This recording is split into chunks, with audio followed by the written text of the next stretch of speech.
Okay. Hi, everyone. How you guys doing? All right. So today we have a very interesting topic for you guys, and it's called How to get out of a toxic relationship. I think I need to hold the mic a little bit down. It was too loud. okay. Yes. Okay. Yes. It's just my boss. She knows Yes. what's Just take best. it down a bit. All right. So today we're talking about how to get out of a toxic relationship. Yes. We want every relationship to succeed. We want every relationship to make it. But when your best friend has now become your worst enemy, when so many things are no longer working out, when the relationship is a threat to your life, it is time to get out of the toxic relationship. Today we're going to be hearing us talk about what you should do. That, like, don't wait long, get support, set clear boundaries, prepare yourself financially, and strive to end the thing in a good note. These are all the things we're going to be talking about today. But first and foremost, how do you know that your relationship is toxic? When the monitoring spirit is happening, the guy is monitoring you, or the baby is monitoring your phone, checking if a message comes in, bang, she goes and she checks, or checking your email. Just there's no ease. They're just checking who called you, who was that, who called you, and the man is like, it's from work. When you start monitoring each other, that's one of the signs.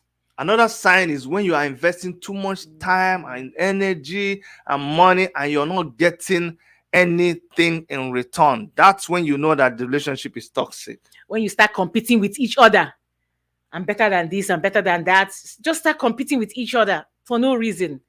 That's a bad sign. When your partner is overly jealous, yes, it's good to be jealous because you want the person all to yourself, but when they become overly jealous, then that shows that the relationship is toxic.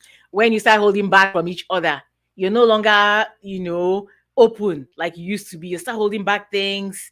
You're not telling each other things. You're just holding back. You're not giving 100% like you used to. That's a sign. When you lose your independence, when you find out that you're not able to do the things that you like, that whatever you do, your partner has to determine it for you, that's a sign that the relationship is toxic. When you start becoming jealousy in a relationship is actually healthy. There's a type of jealousy that's healthy. But when you start having this kind of jealousy that's very unhealthy and envy for each other, that's a sign that the relationship is definitely going down.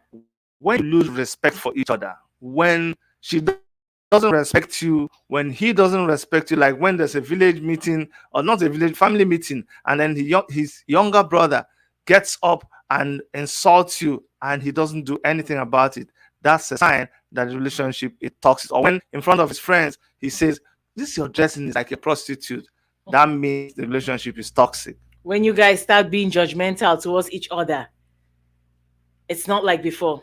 That's a problem. That's a sign. When you begin to ignore each other, when someone is talking, the other person doesn't listen to them again, that is a sign that it's a toxic relationship. Like I said before, when you start holding back from each other, when it brings dishonesty in a relationship. You're not open with each other, you're hiding things, you're not telling yourselves the truth. You start lying to each other, lying, covering things up. That's a bad sign. And something like that is when there's lack of trust, especially with finances. That's a sign that it's a toxic relationship. When you guys start stressing yourselves, the guy comes in, the woman is feeling stressed, or the woman comes in, the man is feeling stressed. He just wants to get out of the house and go hang out with friends. Your presence, each other's presence is no longer desirable. It's no longer comfortable. One person comes in, the other person gets up and goes out. That's a sign. That's a sign. Another sign is when that relationship that you're in makes you realize that you're no longer talking to your friends, you're no longer talking to family, you're breaking every relation. But some of it is good because your best friend is supposed to be like in a marriage relationship. Your best friend is your wife, is your husband. But when they cut you off from everybody, more like you find yourself being controlled, that's a sign of a toxic relationship. For both the men and the women, when you stop taking care of yourself, the woman stops taking care of yourself. Like, why should I? There's no need. Or you just, flip off on the other side. You just start looking haggard. You don't do your hair. You start smelling. You just don't take care of yourself, both the men and the women. That's a sign of a bad relationship. And when you find yourself in that relationship that you are always hoping hoping that things will be fine, hoping that things will be okay. It's good to hope, oh, but when the hope is now, last week you were hoping, 2 weeks ago you were hoping, 1 year later you're hoping, you are in a toxic relationship, but you don't know it. Now, when all of this has happened, then the next thing is, what can you do in a toxic relationship? Actually, we should actually be talking about what's the effect of a toxic relationship on people. What does it do to them? Actually, what I mean is, Yes, what can the face if what can the effects of the toxic relationship on you. what I meant is, what can toxic relationship do to you? Mm-hmm. I should take the first one. Okay. It could cause you stress. It can cause a lot of anxiety, especially when women are involved. So it can cause you a lot of stress. A lot of stress. It can also cause weight gain and weight loss. When you're in a toxic relationship, it will end up, you just see yourself blowing up, you Mm-hmm. don't know, or sometimes you see yourself shriveling. That is one of the effects of a toxic relationship. It makes you not concentrate. You're scattered because you're not your mind is everywhere. You can't think straight. You can't organize your thoughts. It makes you lose a lot of concentration. It also brings about low self-esteem. When you start distancing yourself from your family, they're not seeing you. They'll call you. Ah, how are you now? We didn't see you. You start pulling back. You're not coming out. You're not associating with friends. You cut yourself off. You're not responding to them, even on social media. You just don't want to go out to family, maybe because of how you look or how you're feeling inside. That's what a toxic relationship does to you. That's not good. It also disrupts your activities, like your school, your work, your church, things, social activities. You just find yourself not being able to cope. People start, they're no longer seeing you in the club, they're no longer seeing you in places where you used to go. That is what toxic relationship can do to you. It also causes intimidation. You feel intimidated. You're no longer bold. You just scroll back. You're not bold to do things. You just any little thing that happens, you feel intimidated. You move back. That's what a toxic relationship does to you. It can also bring about physical abuse. It can end up having you under the threat of a physical abuse, not just talk, but you actually get beaten. A toxic relationship can lead to something like that. Also, another kind of abuse it could lead to is financial abuse. Now, if you're the one that has maybe a lot of money, your partner takes you for granted and starts abusing. Don't ask you, just spend the money. You guys used to plan before and plan, okay, we're going to do this, we're going to do that. It just goes out. Maybe the woman just goes out and buys things. She doesn't care, and you can't talk. You're already feeling low down there. So as financial abuse comes in, when the relationship, that's what causes, that's one of the Effects. the effects of a toxic A relationship. toxic, Yes. a toxic relationship can actually lead you to inflict body harm on yourself. Like, you can get so scattered. I've seen people, they just think that they get so scattered. You carry razor blade and you Cut just yourself. start cutting yourself. And it can actually lead to you having thoughts of and actually committing suicide. It will be the effect of a toxic relationship. And see, that also leads to you feeling okay. I can be abused. You take it. It's normal. Someone hits you, you take it. That's emotional abuse. You accept it. Yes, I deserve it. The man hits you, I deserve it. Or the woman calls you names, I deserve it, because you've lost your self-esteem and self-confidence. Yeah, so the same thing, physical and emotional abuse. When you are, and I keep saying, people can smell, like a dog smells fear. People smell you when you are a victim. When you victimize yourself, when you're traumatized and you allow yourself to become a victim, people just make jokes with your name. When you're in an office environment, they want to talk. They use you as a punching bag for they use that to make punchlines for their jokes, and it is not good. Now, these are the effects, so that you don't joke with a toxic relationship. You may be going through this and you don't know that this is the result of the relationship that you're in. Now, Can we fix a toxic relationship? actually, it is possible, if you, and this is what we hope. We are hoping that through some of these things that we say, that you are able to fix your relationship. And if you are committed to fixing that relationship, here are the things that you can do. Number one is both of you accepting that, hey, we have come to the point where this thing has become toxic. That is number one thing. The two of you accepting that you have a problem. Now, but after that stage, both of you have to agree to go through therapy. Look for a relationship therapist or a counselor. Seek help. You need that. Now, when you now seek that help, it will not work except two of you are willing to invest time to fix it. It has to take something. Something has to give in. So you have to be willing to invest time to be able to make this your therapy work. And investing time, both of you must be willing to try. Not one person. You must be willing to, you must agree, hey, we have to try and make this work. Both of you have to be willing to do that. And when you're going through that process, I don't want you to come into that process with this attitude of, he is wrong. I know a friend of mine, after I did something, they called me behind and say, you see, every time they want to start a sentence, the problem is that person is always wrong. No. When you're going to go on this journey of trying to make it work, come with an open, clean slate. Yes. Treat the other person with compassion. Hey, my partner has a problem. And if the other person sees the other person as they have a problem, but they are now willing to make an effort to change, it will be useful to both of you. As you're going through this journey, one thing you must do is you have to forget about the past. You're now trying to move forward. You're trying to make the relationship work. Please, women, we're very good at this.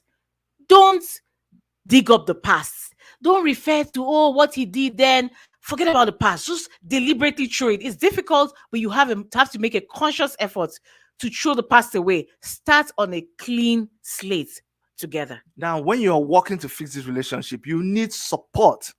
You need support. You cannot do it alone. Mm-hmm. If you're in a church, you need support from your pastor or an elder, someone that you really trust.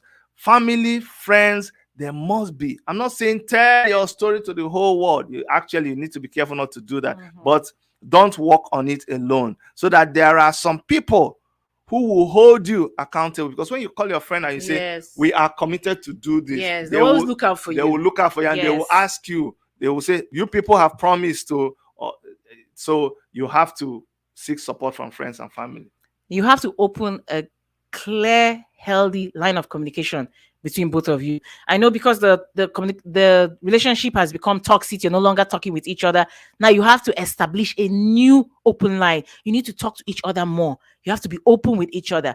Do away with the lies. Be truthful to each other. It goes a long way. Now, also remember that through this healing process, when you're about to go through this process, two of you are coming out of something that is really, really very hurtful. When you say something is toxic, something acidic, it can kill. So you have to remember that this is what is happening and give each other some healing space. You two have been wounded. And when somebody is wounded, that's not the time when you just come and have so much expectations of them. Somebody just broke their leg and you say, why are you not running fast? Allow those healing space. So if you require something from someone and they are not responding, just remember that they are they are trying to make something work of a situation that was terribly bad. So give some yourselves a healing space. Lastly, yes, you can fix a toxic relationship by spending time together. If you're a Christian, it could be through devotions. Like in the morning, spend time together. If you're any other denomination, just find time to spend together and review things. It will help a lot. All right, guys, we really hope that you're enjoying this so far. We try to do this a little different from how we used to do it before. But yes, we're going to read your comments. But at this point in time, we're going to play you guys our Nugget for the day. And while this is going on, this is the time that you pause and make sure that you're subscribed. If you're already subscribed, don't click the button again because it will make you unsubscribe. But please check to make sure that you clicked on the notification bell, give us a thumbs up, and leave a statement. So enjoy this and we'll come back and continue.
back. Thank you so much for those of you who are already subscribed, and thank you for your support. And we've seen your comments. We thank you so much for acknowledging us. All of you that say my wife is beautiful. It's okay. No, I'm not complaining. It's okay. I read from here. Your wife is beautiful. Erica, you're beautiful. It's okay. It's like there's one person in the screen. No, but how are you? I'm not complaining. I'm not saying I'm jealous. I say I'm happy. I'm happy now that Erica is. You're saying Erica is beautiful. I'm happy. Oh, I'm just happy. Just saying. Thank you. So Erica, it's only Erica that is the scene now. Me, they command me from food, but it's okay.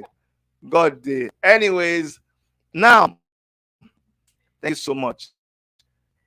If you have tried every single thing to make this toxic relationship work, and it is not working, then you must pack your your load, your bags and baggages, and go. You gotta get out of a toxic relationship. Yes. If you don't get it, you don't get it. Get out of here.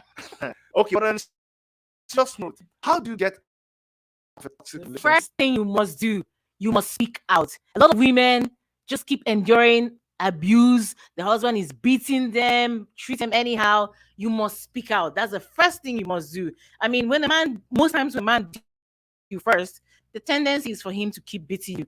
I'm not saying he will beat you, but I'm saying the tendency is. So you must speak out. Don't keep it to yourself. Tell a friend. Don't wait too long because it might be too late.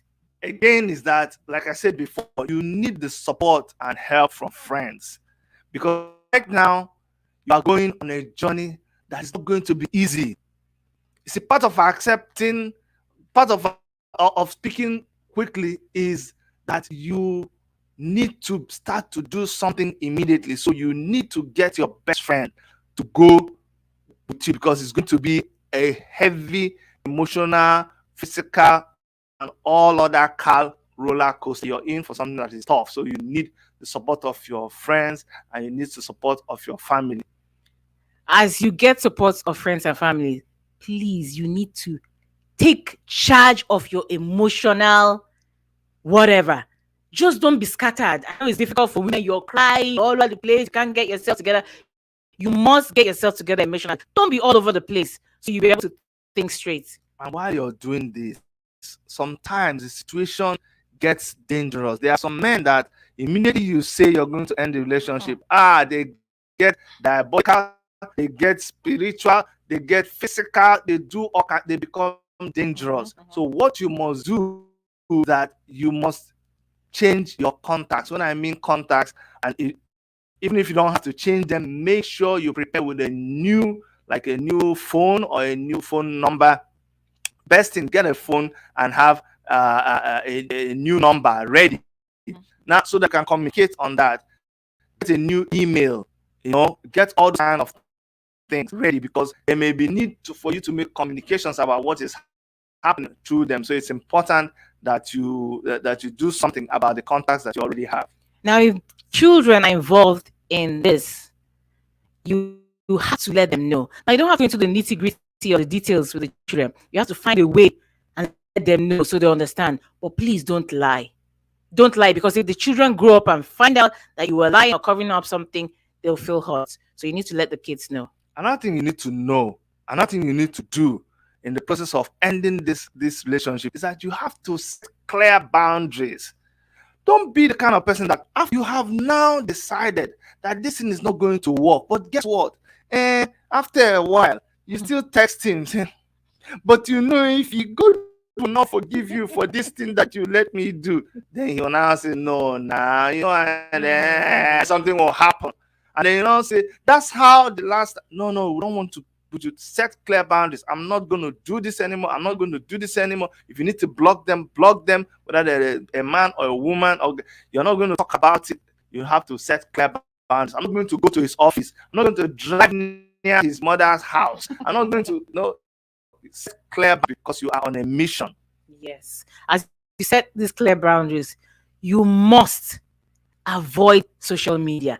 It's not everything that's for social media. When it comes to this, for your sake, for your safety, and if you have kids, for the safety of your kids and for your sanity, you need to try to avoid social media, even if it means staying away from it or deactivating it for a while. Stay off social media so you can get yourself together. People take for granted the power of social media. When we started, and I say when we entered social media, when Zuckerberg started Facebook, I'm telling, in fact, it was my younger brother that was on it, and then he introduced us to it in Nigeria. Then that was very early. It was students, high school students that were doing it. I know people said it will not. Right now, presidents come to social media to give their speeches. It is very, very important. Don't joke with it. So make sure that you avoid social media. As okay, I was expanding on what you already said. Yes, that's okay. That's okay. Yeah. So make sure that you don't carry your issue and spread it on social. And you think you only Chidi and Erica that you're showing it. No, The whole it's the world. whole world, Whole and you world. can never wipe You can't away retrieve it. every- It's there for forever. Forever. Well, not forever. Maybe it won't be social media. It's as long as social media will remain. So Exist. please be very, very careful. But in doing that, we want you to prepare yourself financially. When you're going to get out of relationship, make sure you prepare yourself financially. Make sure some of you maybe were a full-time housewife, and there's nothing wrong with that. Now you need to make sure you get a job. Yes. Maybe for the man, you were depending on her, she was the sole breadwinner and all of that. Now you need to prepare yourself financially, because it's not going to be easy when they remove that. You need to suck. You need to suck breast from when when they remove it from you. You know, when a mother is trying to win the baby, when the baby when the baby bites the mother will just yank it out. So you, as you're going to buy that breast, when they yank you out of the breast, you need to prepare yourself financially. It's not funny, but you need to prepare yourself financially. Yes. Now, capping it up, Yeah. as you try to get out of this toxic relationship, please, let's try to act like adults. Try to end it on a good note, maturely. Don't create too much drama. Please try to end it on a good note, and especially when kids are involved. It's important. All right, guys, that's our thought for today. We want to keep it short, we want to keep it punchy, and we're just experimenting with so many things that people have told us to do. We will read your comments, we will respond to them, and we're going to have sessions where we will allow you to call in. But for today, we want to stay on the topic so that we know it's a very serious thing, and somebody is actually hurting because of this. So we want to be able to keep it real so people can go and get the nuggets as quickly as possible. That's our program for you today from all of us in the Toronto studios of Worship Media. My name is Dr. Chidi. My name is Dr. Erica. Stay safe and take care.